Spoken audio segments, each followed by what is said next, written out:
las pinturas rupestres se hacían dentro de cuevas. Qué curioso que nadie sabe cómo las pintaron a oscuras, porque no hay signos de humo. Bueno, según Mr. Gurdjieff, todas estas representaciones, como las que tienes aquí detrás, eran emblemas de cofradías, sociedades de sabios que sobrevivieron a la catástrofe que engulló a la Atlántida. Si hacemos frente a nuestras sombras es como pues, encarar a un toro, porque el toro es esa energía pasional con fuerza del laberinto del Minotauro, una bestia mitad hombre, mitad toro, que se comía a la gente, a las vírgenes, o las vírgenes son las almas humanas. Fíjate que tú tienes un sendero 2911 que se llama el laberinto mental.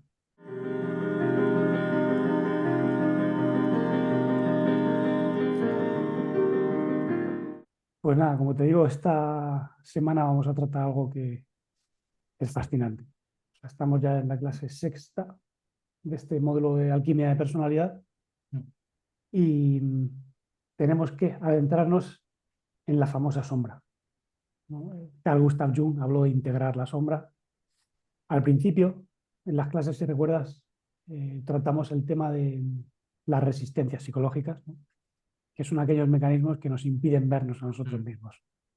Pero bueno, lo vimos superficialmente, tangencialmente, nos metimos con los centros para comprender bien cómo funciona el aparato psíquico más artificial y también el más orgánico. Y ahora tenemos que ver qué es lo que ocurre con la sombra, porque es lo que nos da problemas.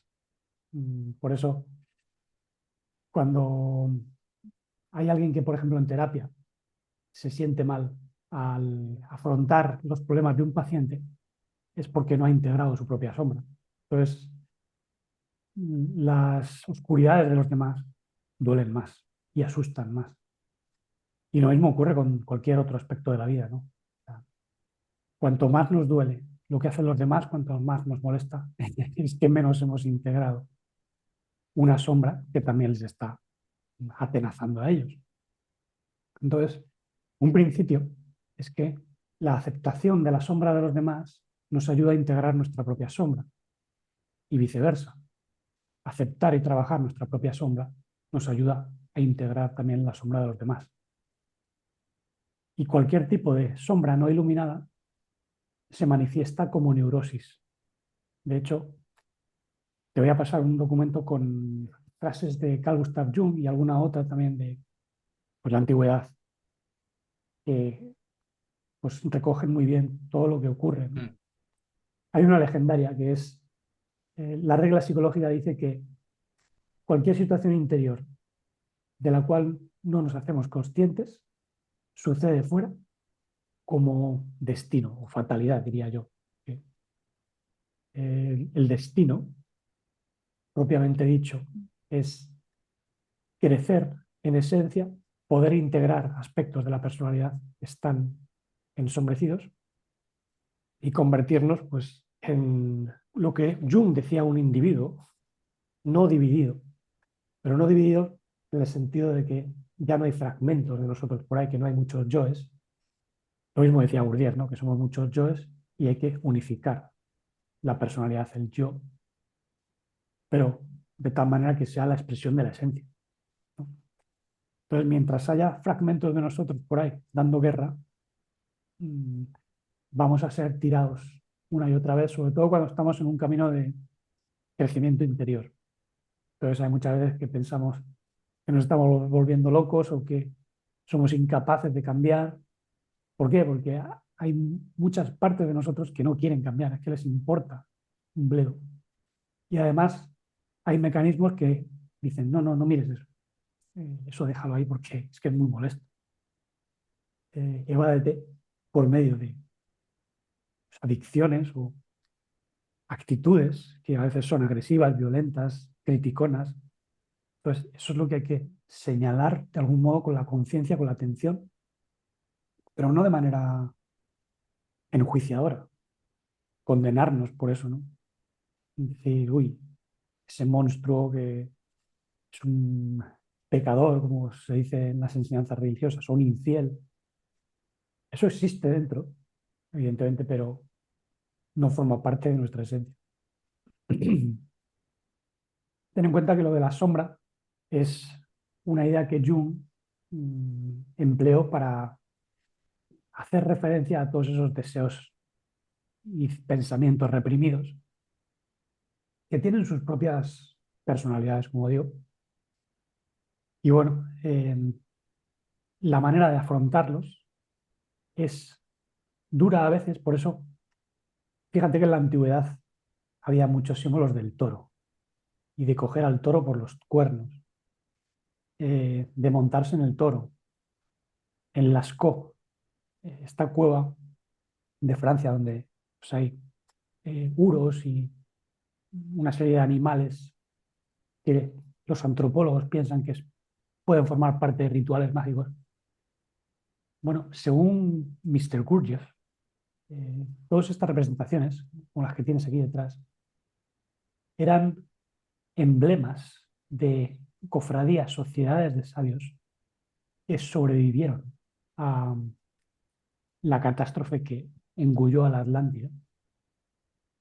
Y fíjate que es muy probable que así sea porque todas las costas, sobre todo de España, Francia, están llenas de indicios prehistóricos, dólmenes, cuevas rupestres, una serie de megalitos que pues, nadie sabe de dónde vienen, por lo menos dentro del mundo oficial académico, pero si hacemos caso a las tradiciones, eran símbolos que los antiguos sabios supervivientes pues utilizaban para el autoconocimiento.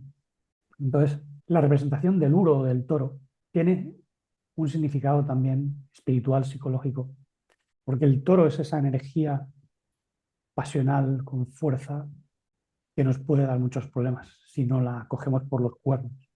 El toro se asocia muchas veces también al ángel caído.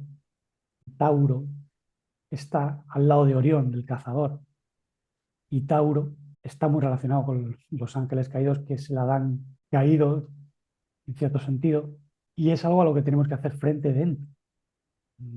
Todas las mitologías antiguas hacían referencia pues, al toro del cielo o a un aspecto que hay que, de algún modo, domeñar.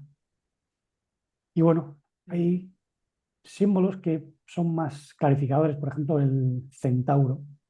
Y bueno, eso en cierto sentido existe dentro de nosotros. De hecho, pues antiguamente había muchísimas alegorías sobre todo esto.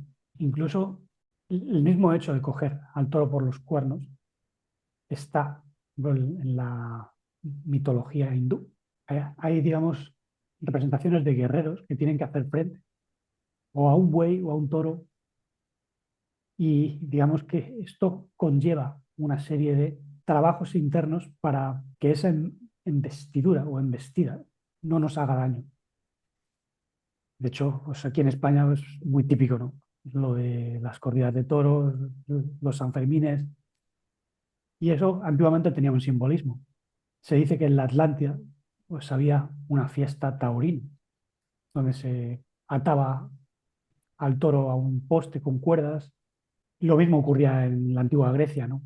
No sé si has oído hablar de la tradición de Creta, pero ahí había una especie de gimnasia donde los participantes, los iniciados, pues tenían que saltar por encima del toro, digamos, hacer una serie de acrobacias que son muy parecidas a las que hacen hoy pues, los acróbatas de las plazas de toros, ¿no? A veces, pues, antes de la corrida hay alguien que hace pues, esquives, ¿no? Y cosas de estas. Pero esto tenía un simbolismo. Evidentemente también se practicaba a nivel de pues, fiesta popular, ¿no? Pero si hacemos frente a nuestras sombras es como pues, encarar a un toro. Y tenemos que ser verdaderos acróbatas. O sea, esto lleva una destreza que hay que desarrollar por medio de pues, una valentía y también una sabiduría especial para no ser engañados por las propias tretas de la sombra. Porque aparte de esta embestida fuerte, tiene su propia mente, es muy engañoso. Entonces, tenemos que comprender cómo seduce. Antiguamente, por ejemplo, en Grecia, se hablaba de el dios Zeus, que se convirtió en un toro y sedujo a Europa. Europa era la madre del rey Minos, el famoso dueño del laberinto del Minotauro, que era pues una bestia mitad hombre, mitad toro, que se comía a la gente, a las vírgenes, las sacrificaban en ese laberinto, o las vírgenes son las almas humanas. Y Teseo es el que entraba en el laberinto y por medio del hilo de Ariadna, pues llegaba a salir de la cueva después de haber matado al Minotauro, ¿no? Esa era la imaginería maravillosa, preciosa, porque Ariadna es esa conciencia limpia que de algún modo pues, nos está ayudando a salir de los laberintos mentales. Fíjate que tú tienes un sendero 2911 que se llama el laberinto mental. Y ahí está la fuerza, ¿no? El sendero de la fuerza, tu sendero principal.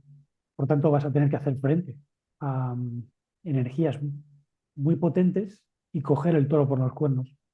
Pero, Pero un ejemplo de vida a lo mejor, ¿cuál sería? De sombra. por ejemplo, los niños hacen algo en casa y a ti te surge una rabia de dentro, ¿no? Y no sabes Sí, cómo dominarla y a lo mejor, pues, no sé, das una voz sí. o les gritas más de la cuenta. Eso al final te hace daño a ti y hace daño a ellos. No Mm. quiere decir que en un momento determinado pues, no haya que establecer una barrera, ¿no? Para poner límites y que los niños pues, no se sobrepasen. Y a veces, pues, evidentemente hay que elevar un poco la voz. Pero otra cosa es dejar que nuestro monstruo salga. Es por poner un ejemplo. No, Ujú. no sé el tipo de vida familiar que lleváis, pero intuyo que como padres, pues a veces pues, los niños, siendo tan pequeños, se salen un poco de madre, ¿no? Y tiran los muebles por la ventana. Mm. La Pero verdad que hemos tenido mucha suerte con, con estos niños. bueno, pues O esa sea ventaja que que tenéis. sí. Puede que en otra ocasión sea una persona la que de algún modo te haga sentir mal o Mm. sientas que no te encuentras a gusto con ella porque desencadena en ti odios, asco incluso. Sí. Eso se siente mucho al principio del trabajo, ¿no? Y hay que observarlo, nunca reaccionar. Obsérvalo como si fueses un espectador. Por eso el trabajo de meternos en la cueva, como hacían los antiguos sabios, es necesario. Incluso la semana pasada pues, veíamos ese símbolo de las 7 etapas dentro de una cueva, ¿no? Ujú. Qué curioso, ¿no? Que las pinturas rupestres se hacían dentro de cuevas. Y qué curioso que nadie sabe cómo las pintaron a oscuras porque no hay signos de humo. Entonces, eso es un misterio. ¿Por qué? ¿Cómo sabían pintar sin antorchas? Algunos dicen, no, utilizaban lámparas de aceite y eso pues no dejaba huella.